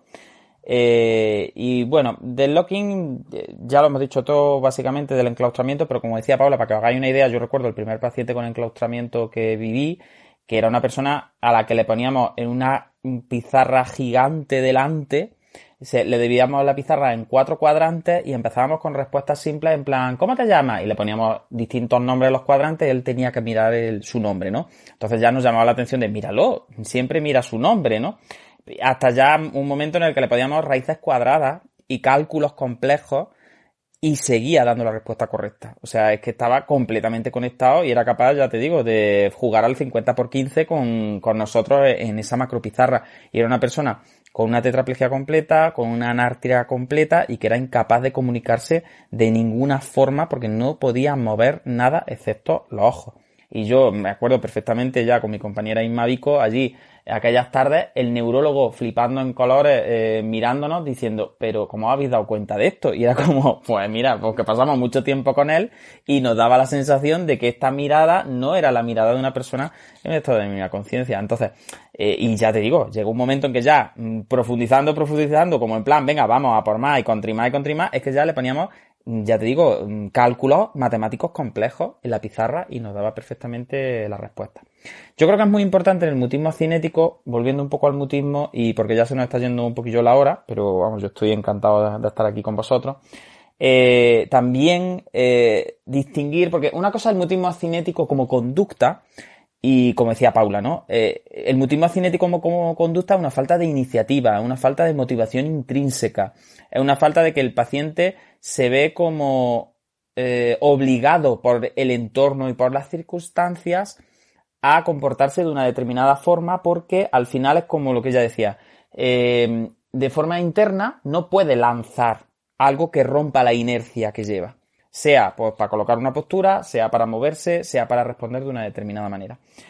Entonces, eso conductualmente se puede parecer a muchas cosas. De hecho, por ejemplo, hay muchas alteraciones de la vía de ganglios basales hacia corteza, incluso muchas alteraciones basales, muchas alteraciones de la dopa, que pueden, mesolímbicas incluso, que pueden generar este tipo de mutismo, es decir, personas que tienen una falta de iniciativa intrínseca, que no pueden responder bien a cuando tienen ellos que disparar el estímulo. Pero incluso se me ocurre enfermedades mentales, es decir, una persona con una depresión mayor, en un brote brutal, tiene también como un mutismo acinético, entre comillas, es decir, tiene un trastorno motivacional y tú conductualmente lo que observas es lo mismo, es una persona que no se mueve no porque tenga una parálisis o porque tenga un trastorno de reclutamiento o que tenga un problema de conciencia, no se mueve porque tiene un problema de iniciativa, de motivación. Entonces, conductualmente, ahí podríamos englobar a un montón de cosas. Lo que define al mutismo acinético es que el déficit de iniciativa, como bien decían mis compañeras, es neurológico. Es decir, no se trata de algo motivacional en el sentido de no me apetece o no tengo recompensa o estoy en una anedonia brutal y no puedo disfrutar de nada y entonces prefiero estarme quieto o... ¿Me entendéis? Que eso sí sería común, pues por ejemplo, a los fenómenos más ganglios basales, más pues algunos trastornos de salud mental, etcétera. Sino que en este caso lo que aparece, ya os digo, es una completa, desde el punto de vista de dinámica del sistema y de un análisis más sistémico del movimiento, es una alteración del movimiento en la cual la persona es muy dependiente de estímulos externos que disparen su conducta. Como le pasaba a este hombre cuando yo le colocaba el brazo hacia arriba y se quedaba ahí. Era como, se quedaba con el brazo tieso porque es que era incapaz de romper la inercia que yo le había inducido a ese brazo, ¿no? Y aquí, pues, por ejemplo, en el artículo de Yacino, pues aparece el típico signo del teléfono, ¿no? Que es un signo clásico que se describió ya en el siglo pasado, en el cual, pues, personas que están completamente, pues eso, calladas casi, porque la parte de mutismo hace referencia también a eso, a no se comunican de una forma como espontánea, pues cuando les da un teléfono y cogen el teléfono, empiezan a hablar de forma fluida y a comunicarse con la persona que está detrás del teléfono. Entonces, fijaros como que el objeto llama a la acción y como la motivación viene desde fuera y viene facilitada contextualmente, como que sale el automatismo. No depende tanto de estas vías frontales, porque las vías frontales están más relacionadas con el inicio volitivo, con la ruptura de esa inercia que yo necesito para iniciar o para parar un movimiento. Y como las vías automáticas sí están relativamente más conservadas, al dar una clave de tarea o una clave de contexto, el paciente puede lanzar la conducta. Y cuando lanza la conducta le ocurre un poco lo que dice Paula, es como que respira, como dice, como si sacara la cabeza del agua, ¿no? Diciendo, ya, he podido. Porque estaba como encasquillado en el quiero, pero no puedo iniciar. ¿Me entendéis? Entonces yo creo que entender que una cosa es un déficit de motivación desde el punto de vista de la motivación entendida como algo más emocional, como lo que os comento de una persona que esté muy deprimida, que tenga una anedonia brutal, que no tenga ningún tipo de recompensa conductual de ninguna clase y entonces lo que tiene un problema motivacional en el sentido de eso, de más relacionada con circuitos de recompensa, y una persona que lo que tiene un déficit de iniciación que incluso a veces en mutismo acinético es que la persona quiere hacer algo, es decir, que no tiene un déficit de motivación, pero sí tiene el problema de iniciativa, es decir, quiere hacer algo, pero es incapaz de lanzar, de romper esa inercia que lo mantiene en una conducta determinada. Y entonces es como que le falla ese chip, ese transistor, esa chispa que le permite cambiar lo que está haciendo de forma interna. Entonces ya os digo, una cosa es el mutismo como síndrome conductual, que sí podría englobar a toda persona con déficit de motivación intrínseca, de motivación interna, que ahí entraría desde el que tiene una depresión hasta el que tiene una lesión singular. Y luego podríamos definir al mutismo cinético desde el punto de vista neurológico como un trastorno ya de la iniciativa del movimiento. Y ya si somos finos, pues ya nos podríamos poner, como dice Paula, incluso a diferenciarlo con trastornos frontales más puros, en los que no hay tanto un problema de iniciativa o de iniciación, sino como que hay un problema de inhibición general y lo que hay es pues formas de iniciación del movimiento que son raras, que no están adaptadas, etcétera. Y ya, lo último que quiero comentar del mutismo cinético, que ya os digo que es un cuadro que a mí me gusta bastante porque he tenido contacto con cuadros muy puros de mutismo, como me ha pasado con el lock-in o como me ha pasado con la mano ajena. Es verdad que yo he visto de la neuro cosas bastante extrañas, he tenido la suerte de vérmelas en clínica. Pues una cosa que me gustaría también comentar es que el mutismo cinético no siempre se debe a un trastorno a un traumatismo craneoencefálico o a un daño cerebral así muy a lo bestia. Hay muchas enfermedades neurodegenerativas, hay muchos tipos de demencia, hay formas de inicio de Alzheimer raras, como podrían ser las aprasias progresivas primarias, cualquier tipo de trastorno en el que se alteren las conexiones frontales y más basales y se tocan esas áreas de la iniciativa y de la iniciación y de la ruptura de la inercia, pueden dar lugar a estos cuadros. Entonces es muy típico ver mutismos cinéticos también, pues en eso, en enfermedades neurodegenerativas, en algunos tipos de demencia, en trastornos prásicos ya en fases más avanzadas, etcétera, ¿vale? Que no es un cuadro solamente, pues eso, de como estábamos hablando de un estado de vigilia sin respuesta o un estado mínimo de conciencia en el que normalmente sí se asocian más, pues eso, a grandes daños difusos, agudos, bien sea por una hipoxia, bien sea por un traumatismo craneoencefálico, por una hemorragia masiva, pero que son daños como mucho más estructurales. En el caso del mutismo cinético, pues muchas veces aparece por daños que en una resonancia a lo mejor ni aparecerían hallazgos, ¿no? Como ocurre, por ejemplo, en ciertos tipos de demencia. Así que yo creo que el mutismo cinético es una entidad súper chula, pero que quede claro que no es una alteración de la consciencia como tal, como ocurre con el lock-in. Que pueda ser un trastorno relacionado con un problema cognitivo, a diferencia del lock-in en el que ni siquiera si no hay comorbilidad tiene que aparecer problemas cognitivos, pues sí, eso lo diferencia del lock-in. Pero ninguno de los dos, y eso sí lo tienen en común, son alteraciones de la conciencia o estados alterados de conciencia conforme lo hemos definido. Así que eso siempre somos muy pesados, pero de verdad, porque como decían Paula y Yolanda, al final la forma en la que tú tratas a un paciente que no se puede comunicar contigo es muy importante. Y yo creo y remarcaría, ya por ir finalizando si queréis un poquillo también, esas palabras de Yolanda de mira, ante la duda, o de Paula, trátalo como si estuviera plenamente consciente. Porque si no tiene ese grado de conciencia como para entender tu conducta o como para entender qué está pasando, pues no le estás generando ningún mal.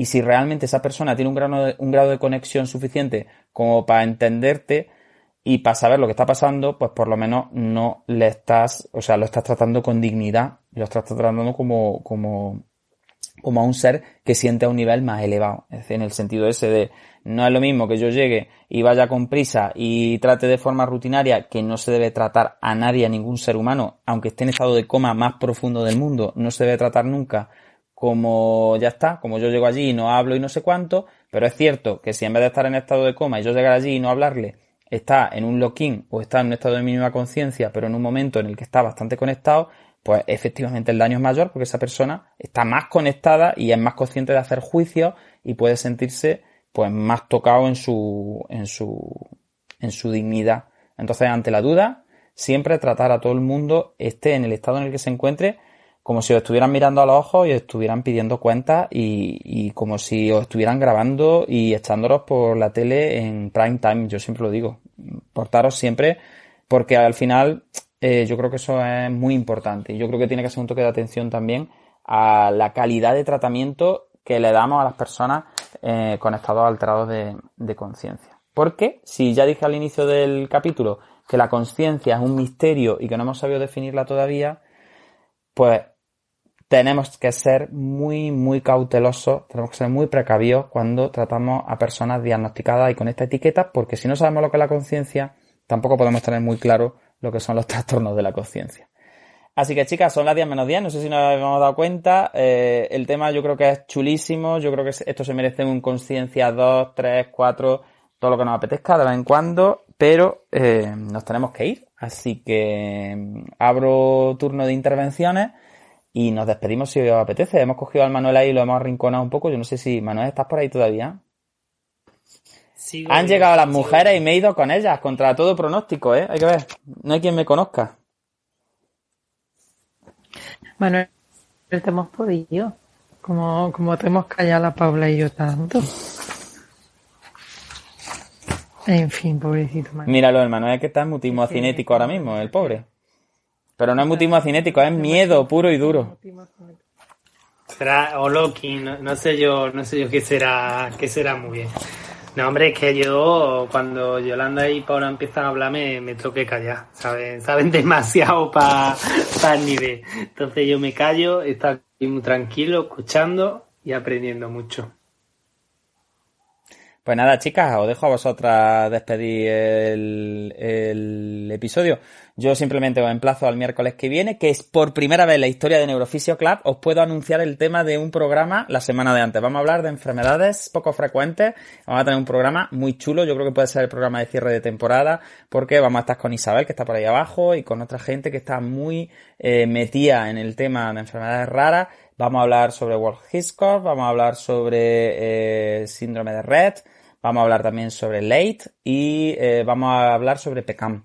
Esas 4 entidades para empezar, pero yo creo que puede ser también un tema que se preste a cada cierto tiempo, pues traer 3 o 4 ejemplos de enfermedades poco frecuentes que vemos en neuro, y eso, vamos a intentar hablar con familiares de personas que tengan ese diagnóstico, con profesionales que trabajen con ellas y que nos cuenten un poquillo pues cómo lo hacen, sus objetivos, y sobre todo también un poquillo pues que nos sirva para aprender todo sobre este tipo de enfermedades y también para darle la difusión que merecen y conseguir también un poco esa labor social de concienciar a los profesionales de la fisioterapia y a toda la gente que nos escucha en el podcast de este tipo, de la necesidad de profundizar en el conocimiento, de que porque una cosa sea poco frecuente no quiere decir que no sea importante.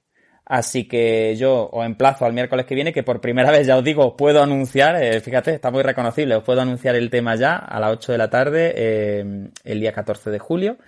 Y de verdad, os dejo a Yolanda y a Paula para que despidáis este Neurofisio Club número 11, Consciencia, como queráis. Así que muchas gracias y os dejo la palabra. Hasta luego. Bueno, Paula, no sé si tú quieres comentar algo o cierro. Bueno, pues... Bueno, yo lo único que puedo comentar antes de que cierres, como ha dicho Juan, de hacer más episodios sobre esto, porque es verdad que yo me he perdido la primera parte, no sé si habéis puesto un poco filosófico, ¿no? Hablando, creo que... Muy filosófico, Paula, muy filosófico, demasiado filosófico, pero bueno, ya mañana Mode te dirá, o Ana, o Nathan, quien sea, te dirá, Dios mío, el Juan como se ha puesto al principio, pero bueno, ya quedará en el podcast. Ya tú estabas hablando hasta de Andrew Smart y de teoría de autogeneración, en fin, muy filosófico, pero bueno, pues claro. Menos mal que habéis venido y me habéis rescatado un poco. No, todo lo contrario, necesitamos una ampliación de eso, donde yo pueda también escucharte y a ver si puedo aportar algo, porque para mí eso es súper interesante. Sí que es cierto que ya en la segunda parte hemos visto cosas más prácticas de diagnóstico diferencial y de clasificaciones, que es muy interesante, pero el tema de la conciencia tiene ahí otro aspecto mucho más filosófico que a mí me encanta, ¿no? Y donde hay muchísimos autores, muchísimas investigaciones y muchísimas aportaciones súper interesantes. Así que yo abro ahí la veda para que otro día, si puede ser, se amplíe. Y nada, que muchas gracias y a seguir así. Pues sí.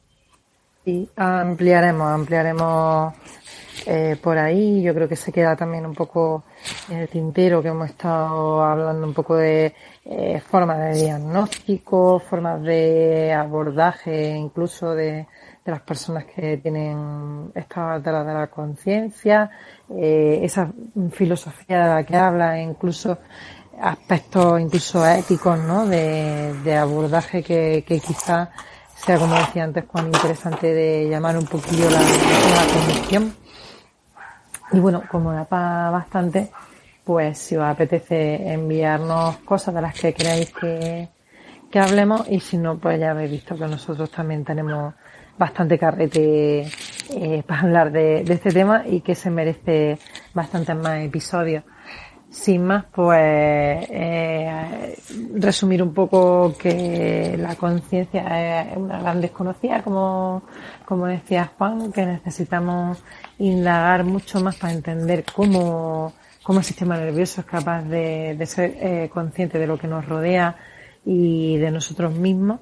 Y bueno, pues que le demos ahí unas vueltecillas y que nos sirva también para pensar en nosotros y en nuestros pacientes.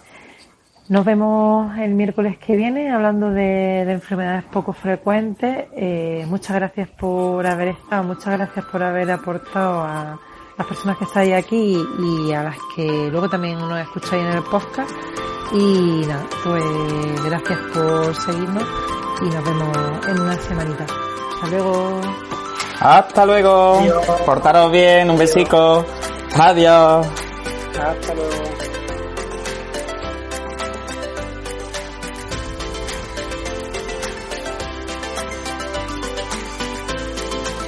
Neuroconciencia, del caos a la sinergia.